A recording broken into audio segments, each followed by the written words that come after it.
आज हम लोग एक क्वेश्चन देख लेते हैं। क्वेश्चन ये है, देख लेते हैं क्वेश्चन को। ठीक, जैसे ये एक हीटर जो है, इसे ले लेते हैं। ठीक, ये एक हीटर है जिसको हम लोग एसी सोर्स से कनेक्ट कर दिए हैं। ठीक, ये क्या है कि हीटर है। ठीक, और इसी जब हीटर को जो हम लोग जो है डीसी सोर्स से कनेक्ट कर देते हैं। ठीक, ये हीटर है। जब एक हीटर को जो है हम लोग जो है मतलब कि यहाँ इक्वल वोल्टेज ले लेते हैं, यहाँ पर भी इक्वल वोल्टेज। जब हम दोनों को एक बार एसी सोर्स से इसको हिट करते हैं, एक बार डीसी सोर्स से हिट करते हैं, तो क्वेश्चन ये है कि माने हु मोर प्रोड्यूस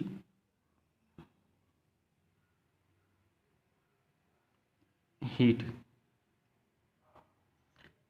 कौन सा जो है कि अधिक मतलब कि अधिक हीट प्रोड्यूस करेगा। ठीक, इसको हम लोग देख लेते हैं।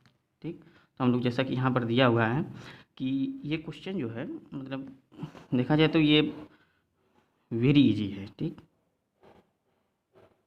Very easy and very important.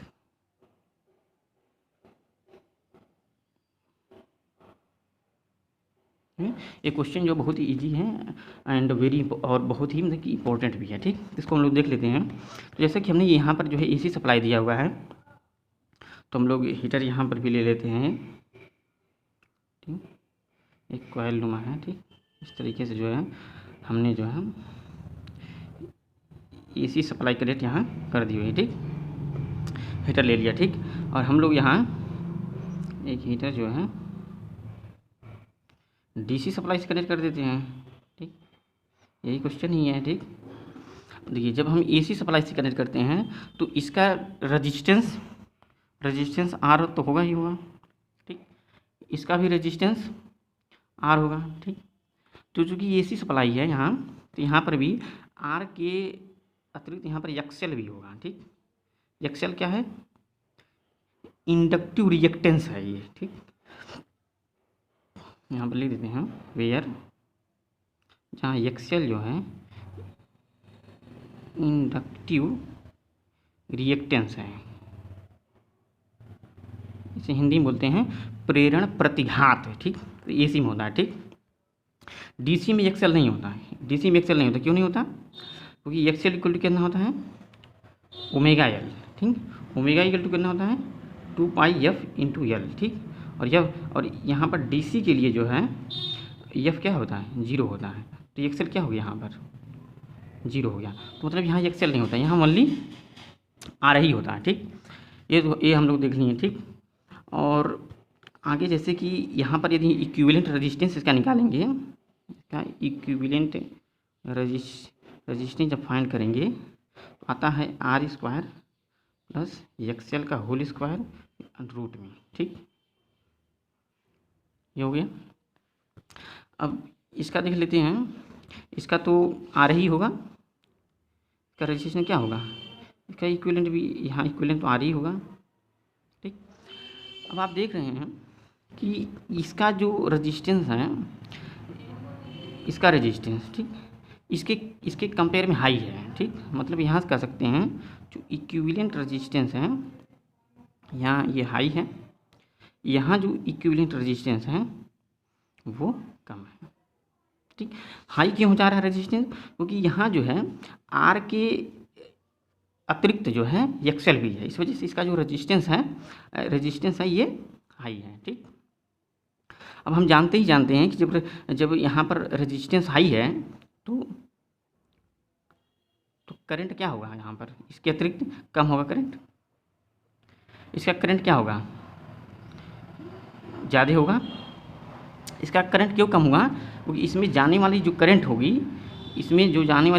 होगी वो जो है इसमें जाने वाली करंट से कम होगी इसकी करंट। ठीक, क्यों? क्योंकि यहाँ जो है रजिस्टेंस जो है ज़्यादा है, इसलिए जब रजिस्टेंस ज़्यादा है तो यहाँ करंट जो है कम जाएगी इसमें, इस एसी में। ठीक, और यहाँ जो है करंट जो है ज़्यादा जाएगी क्योंकि इसका रजिस्टेंस कम है। ठीक, इस तरह देखा जाए, देख लिए हम लोग। ठीक, अब हम देख लेते हैं पावर लॉस।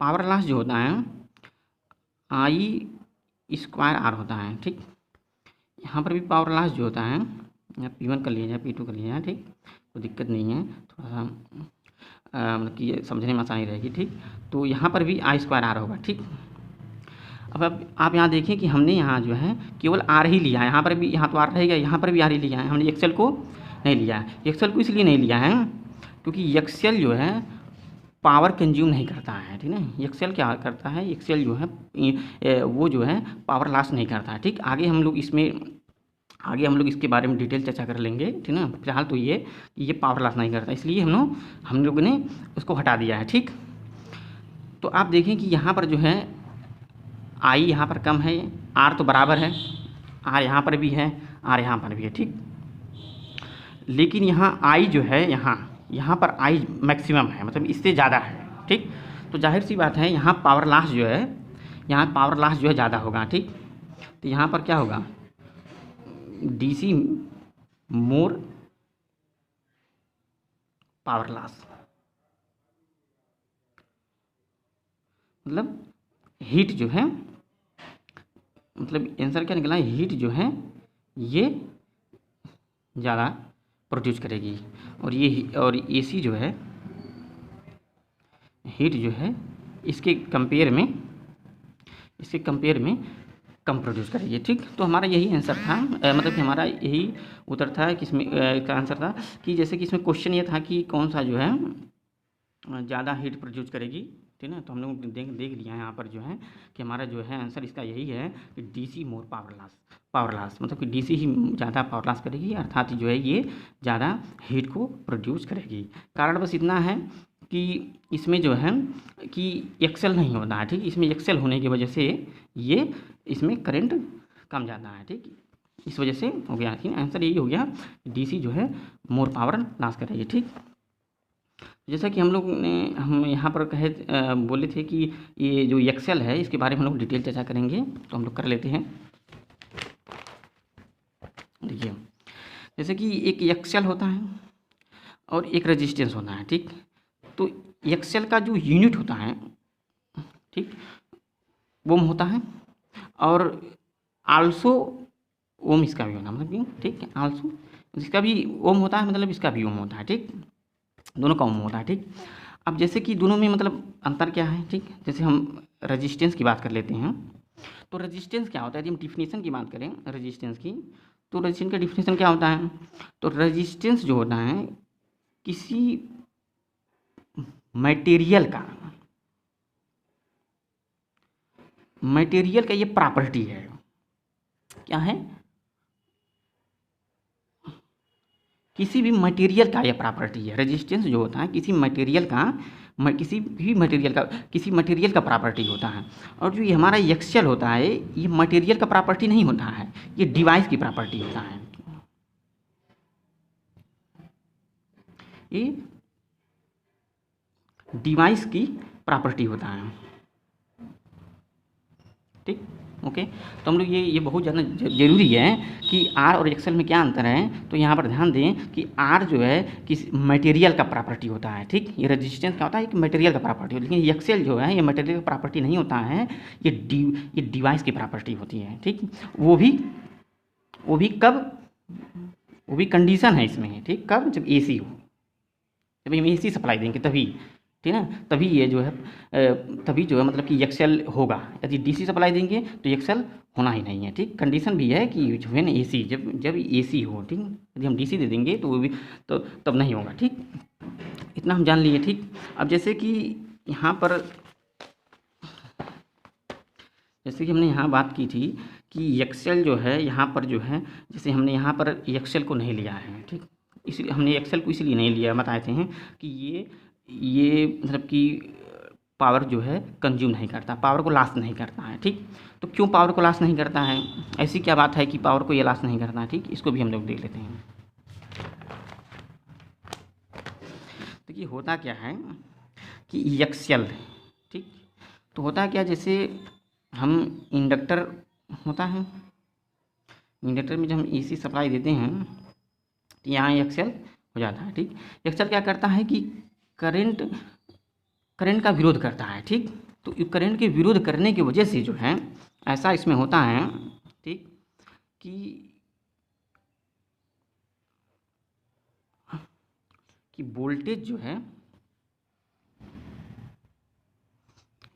है लीड कर जाती है करंट से। ठीक, और इनके बीच में फेज डिफरेंस उत्पन्न हो जाता है 90 डिग्री का। ठीक, तो यदि हम पावर निकालें, ठीक, पावर होता है वी आई कास फाई। ठीक, और हम यहाँ देखें कास फाई फेज डिफरेंस है वी आई कास 90 डिग्री। ठीक, तो कास 90 डिग्री का मान 0। ठीक, तो पावर 0। ठीक, तो यहाँ से हम देख पा रहे हैं कि इस फेज डिफरेंस होने की वजह से दोनों के बीच में फेज डिफरेंस जो है 90 डिग्री का है। इसी वजह से यहाँ पावर जो है, ये जो हमारा इंडक्टर है, ठीक है, इंडक्टर में जो हमारा एक्सेल है, एक्सेल की वजह से जो है कोई पावर जो है कंज्यूम नहीं होता है। ठीक, ठीक, ये हो गया। ठीक, मतलब यहाँ निष्कर्ष निकलता है कि जैसे मतलब इसका ये है कि यदि कोई इंडक्टर है, यदि हमने एसी सप्लाई लगाया हुआ है यहाँ पर, ठीक, तो यदि इसमें पावर कंज्यूम हो रहा है तो वो रेजिस्टेंस की वजह से हो रहा है ना, ये वो रेजिस्टेंस की वजह से हो रहा है। ठीक है, इंडक्ट मतलब कि उसके एक्सेल की वजह से जो है रेजिस्टेंस की वजह से पावर कंज्यूम होता है। ठीक है, और एक्सेल की वजह से नो पावर कंज्यूम, एक्सेल की वजह से नो पावर कंज्यूम होना है। ठीक, तो यहाँ हमने जान लिया कि किस तरीके से, या हम एक तरह से और भी देख सकते हैं इसको, जैसे यदि हम ग्राफिकल देखें, ग्राफिकल का मतलब ये है, जैसे हम ग्राफिकल रिप्रेजेंटेशन देखें कुछ इस तरीके से, सपोज करें कि ये करंट का ग्राफ है कुछ इस तरीके से, ठीक, और हमारा जो वोल्टेज होगा इससे लीड करेगा। ठीक, तो यहाँ से यहाँ तक क्या है 180 इंच है, तो ये 90 डिग्री, तो और यहाँ से तो ये भी यहाँ 90 डिग्री। ठीक, तो हमारा जो वोल्टेज होगा इस अब जो है ये 0 यहाँ है, अब यहाँ से 90 डिग्री बाद शुरू होगा। ठीक, कुछ इस तरह से जो है हमारा वोल्टेज जो है 90 डिग्री बाद शुरू होता है। ठीक, ऐसे करते हुए जाता है। ठीक, तो अब यदि हम यहाँ देखें हैं तो यहाँ क्या होगा, करंट होगा, और यहाँ पर जो है वोल्टेज होगा। ठीक, तो इसके बीच में फेज डिफरेंस कितना, 90 डिग्री। तो यहाँ पर देखें ये इस पॉइंट पर जो है पावर निकाला जाए, तो इस पॉइंट पर वोल्टेज ही मिला, करंट मिल ही नहीं रहा है। ठीक है, करंट के मान क्या है, इस पॉइंट पर 0 है, तो इस तरह से देखा जाए पावर 0। तो हम देख रहे हैं कि इंडक्टर में क्या हो रहा है, पावर 0 होता है, तो ये पावर को कंज्यूम नहीं करती है। ठीक, और एक चीज़ और हम देख लेते हैं, जैसे कि यहाँ पर लिखा हुआ है कि एक्सेल का ये ओम है, ठीक, यूनिट ओम है, आर का भी यूनिट ओम है। ठीक, तो जैसे कहने मतलब किस बेसिस पे ये ओम है, मतलब रेजिस्टेंस। ठीक, तो कहने मतलब दोनों ही जो है आर करंट का विरोध करता है, ठीक, एक्सेल भी करंट का विरोध करता है। इस वजह से जो है ये जो है इसका जो यूनिट होता है सेम होता है। ठीक, तो कहने मतलब लेकिन इसका यूनिट मतलब कि इसका मतलब कि कुछ जो है प्रॉपर्टी मतलब सेम हो सकती है, जैसे इसकी जो विरोध करने की प्रॉपर्टी वो सेम है, लेकिन इसका मतलब ये नहीं है कि इसकी हर एक प्रॉपर्टी सेम है। इसको हम सेम नहीं कह सकते हैं कि एक्सेल और रेजिस्टेंस जो है, मतलब ये है कि X L not equal to resistance. ठीक है, ये इक्वल हम नहीं कह सकते हैं, क्योंकि इसकी कुछ ही प्रॉपर्टी सेम हो सकती है। ठीक है, हर एक प्रॉपर्टी सेम नहीं है। जैसे कि पावर कंज्यूम में आप देख रहे हैं कि इसकी प्रॉपर्टी सेम नहीं है, क्योंकि इसमें ये पावर कंज्यूम 0 करता है। लेकिन हम रेजिस्टेंस पर देख लेते हैं, जैसे हमने रेजिस्टेंस को देख लेते हैं हम लोग, तो रेजिस्टेंस क्या करता है, पावर कंज्यूम करता है। ठीक, कैसे पावर कंज्यूम करता है, जैसे हमने इस विधि से देखा कि ये क्या करता है, इसमें 90 डिग्री आ जा रहा है, तो इस विधि से हम देखेंगे कि रेजिस्टेंस जो है पावर कंज्यूम करता है। ठीक, देख लेते हैं। तो जैसे रेजिस्टेंस क्या होता है, जैसे रेजिस्टेंस में जब हम कोई भी सप्लाई देते हैं, एसी सप्लाई देते हैं, ठीक, सपोज करते हैं एसी सप्लाई दे रहे हैं, तो होता क्या है, इनमें क्या होता है, ध्यान से देखिए, यदि हम रेजिस्टेंस की केवल बात करते हैं, तो जैसे ये करंट का ग्राफ मान लीजिए खींचा, ठीक, ठीक। तो वोल्टेज का ग्राफ भी एकदम इस पर क्या करता है, ओवरलैप करता है ऐसे, है ना। वोल्टेज का ग्राफ भी एकदम ओवरलैप करना है, ठीक। तो मतलब इनके मतलब कि जो वोल्टेज एंड करंट, ठीक, सेम फेज में चलते हैं, ठीक है, सेम फेज, मतलब ओवरलैप करते हैं, ठीक। तो ओवरलैप करेंगे तो कार्य होगा, ठीक। P equal to V into I, voltage भी मिलेगा हमें उसी पॉइंट पर, मतलब कि यहाँ पर हमें क्या मिल रहा है, वोल्टेज भी मिल रहा है, यहाँ पर हमें करंट भी मिल रहा है, ठीक। तो कार्य संभव ही संभव होगा, ठीक, इसीलिए, ठीक। तो हम लोगों ने देख लिया कि रजिस्टेंस जो है इस तरीके से कार्य संभव होता है, मतलब कि यहाँ पर देख रहे हैं कि इसमें फेज डिफरेंस की वजह से ही यहाँ पर निर्धारित हो पा रहा है कि किस में कार्य संभव है, किस में कार्य संभव नहीं है। तो मतलब ये रजिस्टेंस ही कार्य करता है, और यदि एक्सल की बात करें तो वो कार्य नहीं करता है, ठीक है, ठीक। तो जैसे कि इतना हो गया, ठीक। अब जैसे कि हम लोग का क्वेश्चन था, वो तो क्वेश्चन का आंसर हम लोग जान ही दिए हैं कि यहाँ पर जो है आंसर यही रहा है कि डीसी